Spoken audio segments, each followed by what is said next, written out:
태양건설 강소장 60층 콘크리트 타설 직후였습니다. 미세한 균열 하나가 발견되었고 그 순간 5년간의 모든 것이 무너질 뻔했습니다. 일본 현장 소장 타나카가 냉소적으로 말했습니다. 경험 없는 기술의 한계입니다. 강 소장. 나는 이를 악물었습니다. 이렇게 끝날 순 없다. 절대로. 하지만 이 이야기는 그보다 3년 전으로 거슬러 올라갑니다. 내가 처음 이 지옥 같은 도전장을 받아든 그날로. 1993년 7월 서울 본사. 태양건설 해외사업부 회의실에는 묵직한 침묵이 흘렀습니다. 탁자 위에 놓인 설계 도면을 보는 순간 나는 본능적으로 알았습니다. 이건 단순한 건설 프로젝트가 아니라는 것을요. 스카이시티 트윈타워 452m 88층 동남아 신흥왕국 말린디아가 국군을 걸고 추진하는 프로젝트입니다. 전무님의 목소리가 회의실에 울렸습니다. 문제는 타워에는 일본 사쿠라 건설이 맡았다는 겁니다. 말린디아 정부가 의도적으로 한국과 일본을 경쟁시키고 있어요. 그 순간 회의실의 공기가 달라졌습니다. 일본. 그 단어만으로도 우리 세대 건설인들의 가슴속엔 묘한 감정이 끌어올랐습니다. 1960년대 우리가 일본 기술자들 밑에서 삽질하던 시절. 그들의 무시하는 눈빛. 한국인들은 아직 멀었어라던 그 말들. 나는 도면을 다시 들여다봤습니다. 88층. 452m. 우리나라에선 아직 60층도 제대로 안 지어봤습니다. 일본은 이미 200m급 빌딩을 수십 개 세운 경험이 있고요. 강태준 부장. 자네가 가게. 전무님의 목소리가 내 이름을 불렀습니다. 현장 소장으로 발령합니다. 타워 1 우리가 맡은 쪽 말이야. 순간 회의실의 모든 시선이 내게 쏠렸습니다. 47살. 건설 인생 25년. 중동, 동남아 현장을 전전하며 쌓아온 경력. 하지만 초고층은 처음이었습니다. 과연 내가 할 수 있을까? 머릿속으로 수천 가지 계산이 스쳐 지나갔습니다. 콘크리트 타설, 구조 안정성, 바람 하중 시공 속도. 그리고 무엇보다 일본과의 경쟁. 전무님, 제가 한 가지만 묻겠습니다. 나는 천천히 입을 열었습니다. 만약 우리가 진다면? 전무님은 잠시 침묵하더니 단호하게 말했습니다. 그럼 태양건설은 해외 시장에서 영원히 일본 밑으로 내려갑니다. 우리 기술력에 대한 신뢰 모두 잃는 거지. 그 말에 무게가 어깨를 짓눌렀습니다. 하지만 동시에 가슴속 어딘가에서 뜨거운 무언가가 끌어올랐습니다. 이건 단순히 건물 하나 짓는 게 아니다. 우리 세대 건설인들의 자존심을 거는 싸움이다. 알겠습니다. 하겠습니다. 내 대답에 전무님이 처음으로 미소 지었습니다. 자네라면 할 수 있을 거야. 불가능을 가능으로 만드는 게 우리 건설인 아닌가. 회의가 끝나고 나는 창밖을 바라봤습니다. 서울 시내 빌딩들이 보였습니다. 저것들도 10년 전만 해도 불가능이라 여겨졌던 것들. 하지만 우리는 해냈습니다.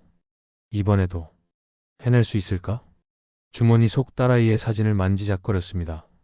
초등학교 3학년. 이번에 가면 또 몇 년은 못 볼 겁니다.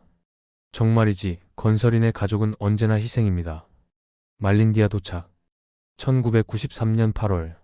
말린디아의 수도 공항에 도착했을 때 숨이 막혔습니다. 열대 특유의 후텁지근한 공기. 하지만 그보다 더 무거운 건 공항 로비에 붙은 대형 현수막이었습니다. 웰컴 코리아 태양 앤 재팬 사쿠라. 한국과 일본 국기가 나란히 그려져 있었습니다. 제대로 구경거리 만들어놨군. 공항을 나서자 회사에서 보낸 차량이 기다리고 있었습니다. 조수석에 앉은 사람이 돌아보며 인사했습니다. 소장님 김영수입니다. 부현장 소장 겸 구조기술팀장으로 먼저 와 있었습니다. 마른 체격에 두꺼운 안경. 30대 후반으로 보이는 젊은 기술자였습니다. 현장 상황은 어떤가? 좋지 않습니다. 김영수 팀장의 표정이 어두워졌습니다. 일본 측이 이미 3개월 전에 들어와서 집안 조사, 자재 선점, 현지 인력 확보를 다 끝냈습니다. 우리는 지금 모든 게 뒤처진 상태입니다. 차창 밖으로 건설 현장이 보이기 시작했습니다. 거대한 부지. 2개의 타워가 들어설 자리가 선명하게 구획되어 있었습니다. 타워 1 우리 자리, 타워 2 일본 자리. 그리고 일본 쪽은 이미 가설 사무소가 말끔하게 세워져 있었고 중장비들이 분주하게 움직이고 있었습니다. 우리 쪽은 텅 비어 있었습니다. 3개월 늦었다는 게 이 정도 차이를 만드는구나. 차에서 내리자마자 누군가 다가왔습니다. 정장을 말끔하게 차려입은 50대 초반의 남자.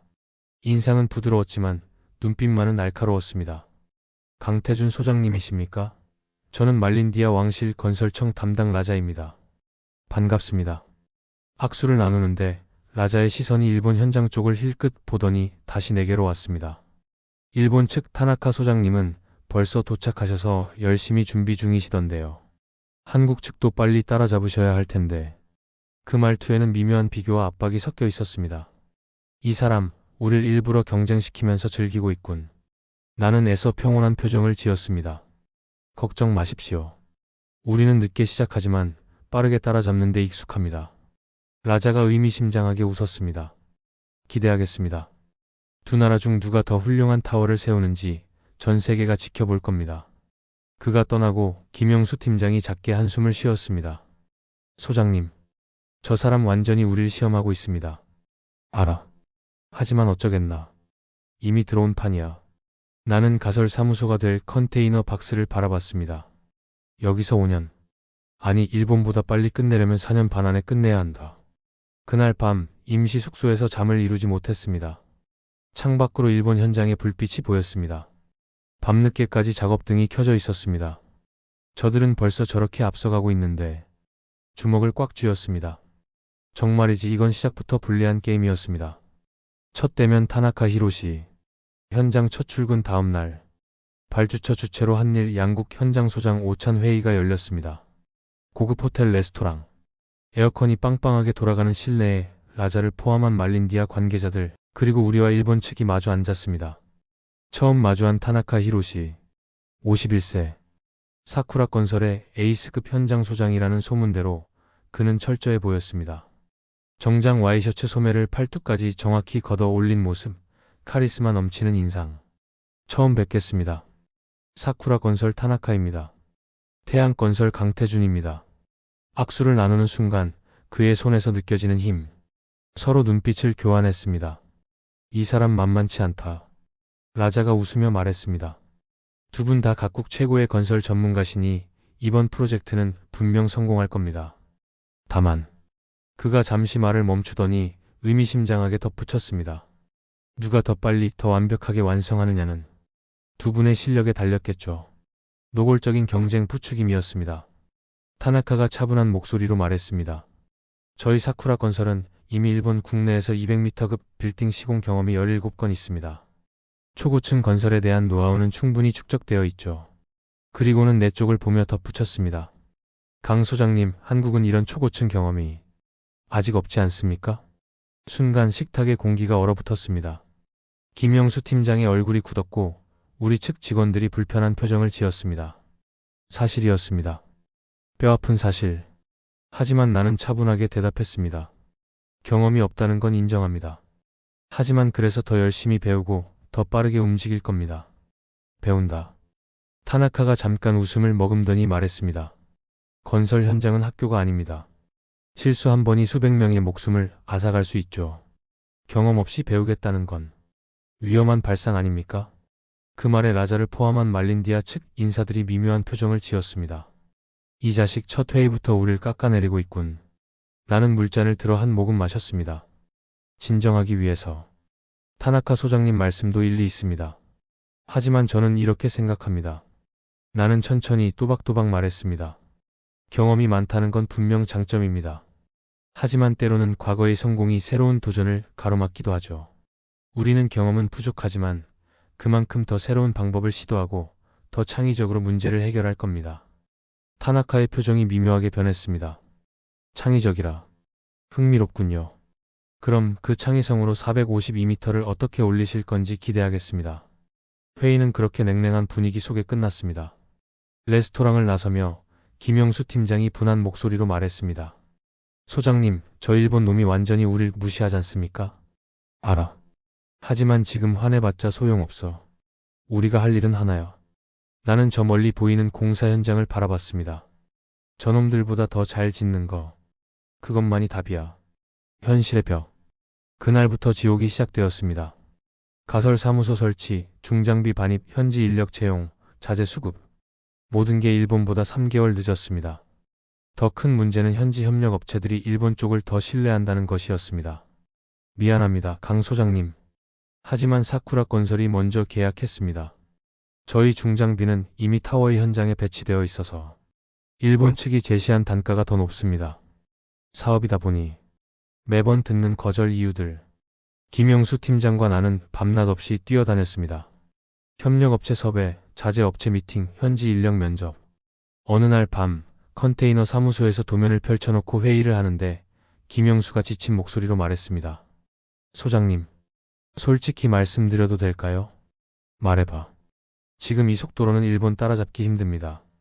저들은 벌써 기초 공사 들어갔는데 우린 아직 준비 단계잖아요. 사실이었습니다.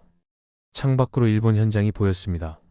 대형 크레인이 설치되어 있고 밤늦게까지 작업등이 환하게 빛나고 있었습니다. 우리 현장은 아직 텅 비어 있었습니다. 정말 이길 수 있을까? 순간 10년 전 기억이 떠올랐습니다.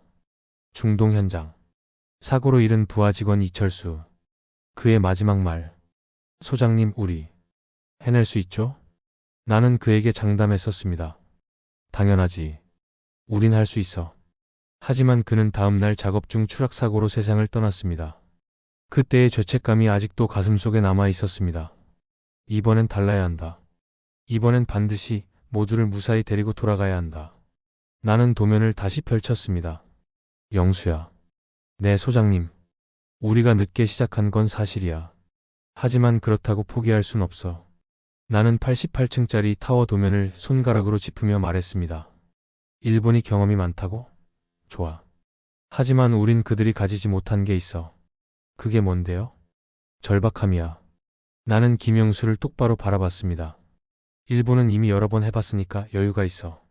하지만 우린 이번이 첫 기회고 어쩌면 마지막 기회일지도 몰라. 그 절박함이 우릴 더 빠르게, 더 치열하게 만들 거야. 김영수의 눈빛이 조금씩 달라지기 시작했습니다. 그리고 하나 더. 나는 창밖 일본 현장을 바라보며 말했습니다. 저들은 매뉴얼대로 움직여. 안전하지. 하지만 우린 달라. 우린 새로운 방법을 찾을 거야. 더 빠르고 더 효율적인 방법을. 알겠습니다, 소장님. 김영수가 고개를 끄덕였습니다. 해봅시다. 끝까지. 그날 밤 나는 혼자 남아 도면을 들여다봤습니다. 88층, 452m. 손가락으로 타워의 꼭대기를 짚었습니다. 반드시 여기까지 올라간다. 일본보다 빨리, 일본보다 완벽하게. 컨테이너 벽에 붙은 달력을 봤습니다. 1993년 9월. 앞으로 5년. 정말이지, 이 5년이 내 인생 전부를 걸어야 할 싸움이 될 줄은 몰랐습니다. 1993년 10월. 기초 공사가 시작되었지만 우리 앞엔 거대한 벽이 가로막고 있었습니다. 콘크리트. 초고층 건물의 심장입니다. 88층 높이에서 타설되는 콘크리트가 제대로 굳지 않으면 모든 것이 무너집니다. 말 그대로 무너집니다. 현장 회의실에서 김영수 팀장이 설명했습니다. 일반 콘크리트는 높이 올라갈수록 자중에 의한 압력 때문에 균열이 생깁니다. 그래서 초고강도 콘크리트가 필요한데, 그는 일본 측 자료를 펼쳤습니다. 사쿠라 건설은 이미 자체 개발한 S9000 배합비를 보유하고 있습니다. 압축 강도 90A, 28일 양생 기준. 우린? 내 질문에 김영수가 씁쓸하게 웃었습니다. 우린 아직 60A급밖에 없습니다. 그것도 검증 안 된 실험실 수준이고요. 회의실이 조용해졌습니다. 박철수를 비롯한 현장 반장들이 불안한 표정으로 서로를 쳐다봤습니다. 그럼 우리 어떻게 합니까? 일본 거 쓸 수는 없고. 나는 도면을 내려다봤습니다. 88층, 452m. 이 높이를 올리려면 일본과 동급이거나 더 나은 콘크리트가 필요했습니다. 직접 만든다. 네? 우리가 직접 개발하는 거야. 일본보다 나은 배합비를. 김영수가 놀란 표정으로 말했습니다. 소장님, 그게 말이 됩니까? 일본은 10년 넘게 연구해서 만든 건데 우린 이제 시작도 안 했잖아요. 그래서 10년 걸린 걸 우린 3개월 안에 해내는 거지. 현장 반장들이 웅성거렸습니다. 미친. 이거 진짜 되는 겁니까? 나는 그들을 둘러봤습니다. 솔직히 말할게. 나도 확신은 없어. 하지만 다른 방법이 있나? 일본 기술 쓰자고 빌 거야? 아니면 포기하고 돌아갈 거야? 침묵. 그리고 박철수가 손을 들었습니다. 소장님, 해봅시다. 어차피 여기까지 왔는데. 하나둘 고개를 끄덕이는 사람들. 나는 김영수를 바라봤습니다. 영수야, 자네가 해야 해. 저요? 자네가 우리 중에 콘크리트 가장 잘 아는 사람이잖아. 서울대 토목과 수석 졸업에 콘크리트 공학 석사까지 땄잖아. 김영수가 안경을 고쳤으며 말했습니다. 하지만 소장님, 이건 이론이 아니라 실전입니다. 실패하면 내 책임이야. 자네는 최선을 다하면 돼. 그렇게 콘크리트 전쟁이 시작되었습니다. 밤의 실험실, 현장 한쪽에 마련된 임시 실험실. 김영수와 콘크리트 팀 5명이 밤낮 없이 매달렸습니다. 시멘트, 골재, 혼화제, 물, 수십 가지 변수를 조합하는 작업. 1번 배합, 실패. 강도 부족. 2번 배합, 실패. 양생 시간 너무 오래 걸림. 3번 배합, 실패. 균열 발생. 나는 매일 밤 실험실에 들렀습니다. 영수야, 어때? 안 됩니다, 소장님. 강도를 높이면 굳는 시간이 너무 오래 걸리고 빨리 굳게 하면 강도가 떨어집니다. 김영수의 얼굴엔 수염이 덥수룩하게 자라 있었습니다. 며칠째 제대로 못 잔 게 눈에 보였습니다. 혼화제 배합을 바꿔봤어? 17가지 조합 다 해봤습니다. 안 돼요. 10번 배합, 실패. 15번 배합, 실패. 20번 배합, 실패. 현장 분위기가 점점 무거워졌습니다. 일본 타워에는 벌써 기초 콘크리트 타설을 시작했고 우리는 아직도 배합비 개발 중이었습니다. 어느 날 라자가 현장을 찾아왔습니다. 강 소장, 일본 측은 벌써 5층 올라가고 있는데 한국 측은 아직도 준비 중이시군요. 그의 목소리엔 노골적인 실망이 섞여 있었습니다. 곧 시작합니다. 곧이 언제입니까? 계약서에 명시된 공정표대로라면 지금 이미 3주 지연된 상태인데요. 나는 이를 악물었습니다. 2주 안에 시작하겠습니다. 2주. 라자가 의미심장하게 웃었습니다. 타나카 소장은 말하더군요. 한국은 아직 초고층 기술이 부족하다고. 혹시 그 말이 맞는 건 아닙니까? 그 순간 내 안에서 무언가가 폭발했습니다. 라자씨, 2주 후에 다시 오십시오. 그때 보여드리겠습니다. 우리 기술이 얼마나 대단한지. 라자가 떠나고 나는 실험실로 달려갔습니다. 김영수가 또 실패한 샘플을 바라보며 고개를 떨구고 있었습니다. 영수야. 소장님, 죄송합니다. 정말 최선을 다하고 있는데. 알아. 자네가 얼마나 노력하는지 다 봤어. 나는 그의 어깨에 손을 올렸습니다. 하지만 우린 시간이 없어. 2주. 딱 2주 남았어. 김영수가 고개를 들었습니다. 눈이 충혈되어 있었습니다. 소장님, 혹시 일본 배합비를 참고할 수는 없을까요? 물론 불법이지만. 안 돼. 나는 단호하게 말했습니다. 그건 도둑질이야. 우리가 이기려면 정정당당하게 이겨야 해. 그래야 의미가 있어. 하지만 다시 해봐. 처음부터. 뭔가 놓친 게 있을 거야. 27번 배합. 또 실패했습니다. 김영수가 바닥에 주저앉았습니다. 깨진 콘크리트 샘플 조각들이 사방에 흩어져 있었습니다. 안 됩니다. 이건 정말 안 돼요. 그의 목소리가 떨렸습니다. 함께 있던 팀원들도 지쳐 보였습니다. 팀장님, 우리 정말 할 수 있는 걸까요? 일본은 10년 연구했다는데 우린 겨우 2달. 나는 창밖을 바라봤습니다. 일본 현장의 불빛. 저들은 이미 10층을 올리고 있었습니다. 정말 불가능한 걸까? 순간 김영수가 중얼거렸습니다. 온도 때문이야. 뭐? 소장님, 우리가 계속 실패한 이유. 혹시 온도 때문 아닐까요? 김영수가 벌떡 일어났습니다. 여긴 열대지방입니다. 한국과 온도가 완전히 다르죠. 우리가 한국 기준으로 실험했으니까 계속 실패한 거예요. 순간 모든 게 명확해졌습니다. 그러니까 온도를 고려한 배합비를 새로 짜야 한다는 거지. 네, 열대기후에 최적화된 배합비. 김영수의 눈빛이 다시 살아났습니다. 다시 합니다. 28번 배합, 지금 바로. 그날 밤부터 새로운 접근이 시작되었습니다. 말린디아의 평균 기온 32도, 습도 80%를 기준으로 한 실험. 28번 배합, 29번 배합, 30번 배합, 그리고 새벽 4시 33번 배합. 김영수가 떨리는 손으로 샘플을 꺼냈습니다. 압축 강도 테스트. 90A, 95A, 100A. 됐다. 됐어요. 소장님, 됐습니다. 김영수가 소리쳤습니다. 실험실에 있던 모든 사람이 환호했습니다. 나는 그 샘플을 손에 들었습니다. 묵직한 무게, 완벽한 표면, 양생 시간은 72시간, 일본 거보다 3일 빠릅니다. 강도는 100A, 일본 거보다 10% 높습니다. 순간 내 눈에서 뜨거운 것이 흘러내렸습니다. 정말이지 우리가 해냈습니다. 다음 날 아침 나는 자신만만하게 발주처를 찾아갔습니다. 콘크리트 샘플과 시험 데이터를 들고 라자씨 우리 배합비입니다. 일본 것보다 우수합니다. 라자가 데이터를 후어봤습니다. 그의 표정이 점점 굳어갔습니다. 강 소장, 이건 검증되지 않은 기술입니다. 뭐라고요? 초고층 건물에 사용된 실적이 없지 않습니까? 우리로선 승인할 수 없습니다. 하지만 시험 결과를 보십시오. 일본 것보다 성능은 실험실에서만 좋으면 뭐합니까?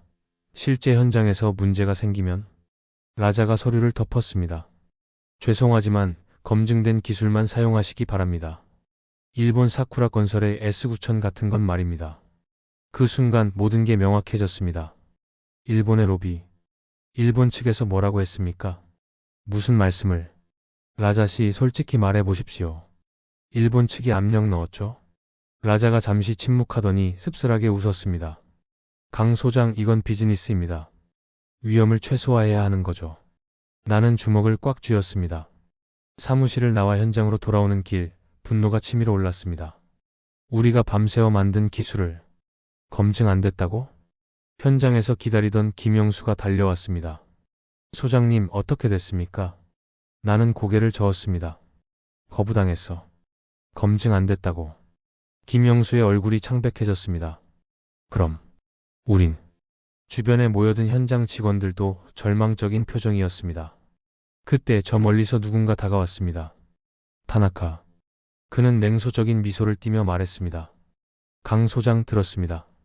배합비 승인 거부당했다고? 그래서 우리 S9000을 쓰시는 게 어떻겠습니까? 로열티만 지불하시면 기술 이전해 드릴 수 있습니다. 그 말에 현장 직원들이 웅성거렸습니다. 하지만 나는 차갑게 대답했습니다. 사양하겠습니다. 과연 강 소장은 무슨 생각을 하고 있는 걸까요? 다음 이야기를 기대해 주세요.